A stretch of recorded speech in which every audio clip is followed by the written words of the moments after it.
Brasil livre de Portugal. Essa era a vontade de muitos brasileiros em uma época que se vivia a monarquia. O Brasil era o único país da América que ainda vivia a monarquia. Em 1870, foi fundado o Partido Republicano no nosso país. A proclamação da República foi a solução encontrada para pôr fim à crise política. Foi um dos acontecimentos mais importantes no Brasil e mudou de forma drástica os rumos da nação. Na madrugada do dia 15 de novembro de 1889, no Rio de Janeiro, a família real foi acordada com a notícia de que deveriam sair do Brasil imediatamente, a bordo de um navio. O imperador Dom Pedro II foi avisado das ações dos republicanos sob a liderança de Benjamin Constant e de Marechal Deodoro da Fonseca. O governo provisório republicano já estava formado e que o império havia caído. Terminava então o Brasil Imperial, período que durou quase 70 anos, desde a proclamação de Dom Pedro I em 1822. Portanto, no mesmo dia 15, as tropas republicanas, lideradas pelo Marechal, ocuparam o quartel-general do Rio de Janeiro e tomaram o poder. Começava então a República Brasileira, baseada no modelo de governo dos Estados Unidos e França e que perdura até os dias de hoje. E para contar essa história, precisamos voltar bem no início, lá no Segundo Reinado. E Adolfo, professor de História, nos conta como tudo aconteceu. O Segundo Reinado começa com a chegada do Dom Pedro II ao trono com 15 anos. Foi conhecido o chamado golpe da maioridade. Não foi um golpe, né? Foi uma armação do Partido Liberal para colocar um imperador onde ele achava que ele ia controlar o poder no Brasil, o poder político, que era dividido entre dois partidos. Dom Pedro habilmente conquista o poder, assume o poder, faz um parlamentarismo, chamado parlamentarismo nas avessas, acaba não atendendo os liberais, toma o trono sozinho, e ele faz um grande governo. A história costuma reverenciar Dom Pedro como um dos melhores governantes que o Brasil teve até hoje. Dom Pedro não era aquele sujeito bobinho, manipulado pelos ingleses, nunca foi. Ele tinha pretensões de ser um verdadeiro imperialista na América. E ele se chocou com os interesses do Solano Lopes no Paraguai, levando o Brasil a uma guerra contra essa nação, que era uma nação muito poderosa na América. Muitos falam do interesse da Inglaterra nessa guerra, tinha interesse inglês sim, mas o Brasil também tinha seu interesse expansionista, e essa guerra acabou, de uma certa forma, desestabilizando a economia brasileira. Por quê? Aí entra a Inglaterra. A Inglaterra, a pretensão era econômica, que não poderia deixar o Paraguai crescer, e deveria, de alguma forma, frear a expansão econômica do Brasil. Isso, de certa forma, deu certo, porque nós dilapidamos a nossa economia, nossas reservas econômicas, que o Dom Pedro conseguiu com muito suor à custa do café, o principal produto. A gente tinha também algodão, a borracha em ascensão, e outros, mas o café era o principal. Então a economia começa a entrar em crise depois da Guerra do Paraguai, fora os milhares de soldados e os milhares e milhões de vidas que foram perdidas. Então o Brasil sai com a crise econômica profunda da Guerra do Paraguai. Somado a isso, a gente tem um descontentamento causado já no final do Segundo Império pelos fazendeiros, que não gostaram da ideia da libertação dos escravos. Quando se liberta os escravos, os fazendeiros iam ter que pagar pela mão de obra trabalhada nos cafezais. E o governo até tenta restituir o valor perdido aos fazendeiros, mas não consegue. A gente tem que analisar que a política nacional da época era uma política ruralista, dominada por esses barões de café, e eles tinham um poder muito grande no cenário nacional.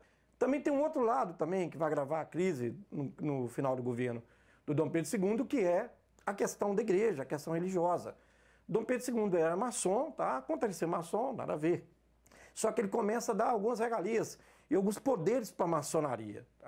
E os maçons, eles têm alguns desses privilégios, eles começam a entrar em choque com a igreja católica, que tinha muito poder no Brasil. Então a igreja, descontente com essa aproximação da maçonaria, porque a gente sabe que existe um elo entre a monarquia e a igreja, sempre houve desde a Europa, dos governos absolutistas, e aí a igreja aqui vai se distanciando de Dom Pedro, a tal ponto dele chegar a mandar padres, prender padres, a criar algumas regras para que controlasse o que os padres poderiam não falar, e até nomear bispos e ordem da Igreja Católica. Isso é uma interferência absurda dentro da igreja, que a igreja não vai aceitar. Existe um determinado momento que os padres em qualquer cantão do Brasil começam a iniciar as suas missas com a frase, né? Antes eles falavam Deus salve o imperador, agora eles falam Deus salve o povo. É um desafio claro ao povo brasileiro e é uma demonstração da igreja que ela já não está mais apoiando o imperador.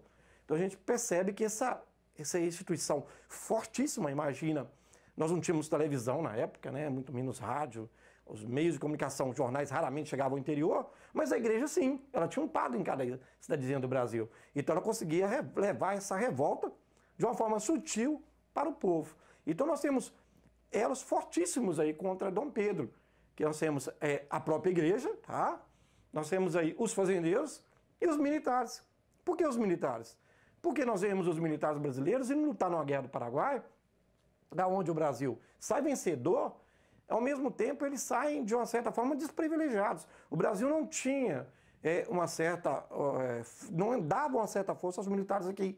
Eles não eram bem remunerados, né? Eles não tinham vantagens políticas, eles não tinham um poder muito, se a gente for comparar com as potências que o Brasil lutou do lado e contra na Guerra do Paraguai. A gente pegar Argentina e Uruguai, aliados do Brasil, já eram repúblicas e os presidentes eram militares. E o próprio inimigo do Brasil, Solano Lopes, era uma república e também eram os militares. E qual o pensamento dos militares quando voltaram da guerra?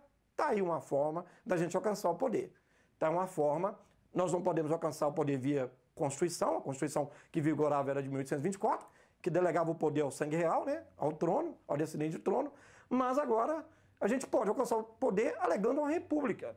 Então, uma forma romântica, bacana, que vai conseguir seduzir o povo e que vai nos atrair ao poder. E aí nós vamos, sem ter sangue real, nós vamos alcançar o poder no Brasil.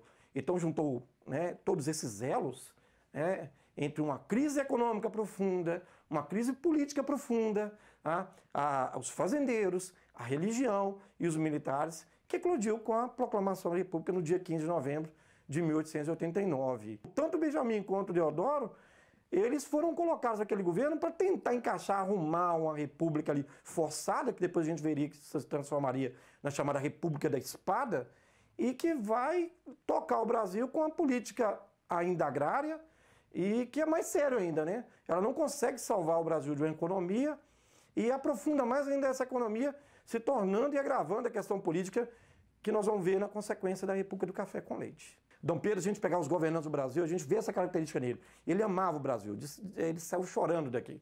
Houve uma pressão insustentável a ele, que ele poderia muito bem ter convocado as próprias Forças Armadas, que não estavam leais aos que estavam por trás daquela tomada de poder. Tanto que os livros de história tratam da abdicação dele, né? Da tomada de um novo governo, de uma transformação de uma república, de uma monarquia, para uma república. A situação popular da república, o povo nem sabia o que estava acontecendo. O povo, a não ser por alguns, né, na época, alguns tabloides, alguns jornaizinhos que circulavam na rua da capital, no Rio de Janeiro, nas ruas do Rio de Janeiro, o povo sequer sabia o que era a república. Então a gente não pode falar que o povo participou, ou que o povo gostou ou não gostou. Os reais sintomas ou reflexos da visão popular vai acontecer quando a república assume e vai proclamar, vai colocar em vigor a Constituição nova, a Constituição Democrática Republicana de 1891, que vai vir com situações referentes ao casamento civil, que aí você vê a igreja descontente, porque a igreja ajudou os militares a chegar ao poder, agora você transforma um casamento civil, não precisa mais da igreja para fazer casamento, a questão das certidões civis, os cartórios civis entrando, aí o povo vai tomando consciência aos poucos que houve uma mudança de estilo de poder no Brasil. Mas o reflexo daquela coisa de uma revolução, igual houve nos Estados Unidos, onde aquilo foi imediato. Os Estados Unidos, eles proclamaram a independência e já naquele primeiro momento da independência já era uma república com um presidente. Então o povo já soube como era formatado todo o sistema político. Aqui não. Aqui vai demorar muito para que o povo tome essa consciência dessa mudança, o que ela significa, como ela aconteceu. Isso não vai ser de imediato. Num ato simbólico, a tomada de poder, o povo ficou assustado. O Rio, a capital, acordou assustado com tiro de canhões. A gente vê isso contado e recontado pelos historiadores, que o povo, o que está acontecendo? E eles não sabiam o que estava acontecendo. Não foi um ato que o povo participou e que ele determinou o desandar desse ato. Havia interesses muito muito maiores por trás disso. Eles não podiam chegar ao poder, jamais, né, numa república monarquista, num império monarquista. Então era uma questão de poder transmitido via sucessão, de pai para filho, ou família real. E a eleição proposta depois da chamada república não tinha nada de popular, né? E não tinha nada a ver com a república proclamada nos Estados Unidos e com as novas repúblicas europeias. Tinha a ver com o voto censitário, era o voto de quem tinha poder aquisitivo, tinha a ver com o voto para homem, né? Cerceado só para os homens maiores, de uma certa idade, com renda depositada e até com plantações. Na época era chamada República da Mandioca, né? Você tinha que ter uma quantidade de mandioca plantada para você votar. Então era uma eleição, uma república da elite, né? Que o povo não participava. Tanto o Marechal Deodoro quanto Benjamin Constant, a questão de ser herói ou vilão é muito subjetiva, né?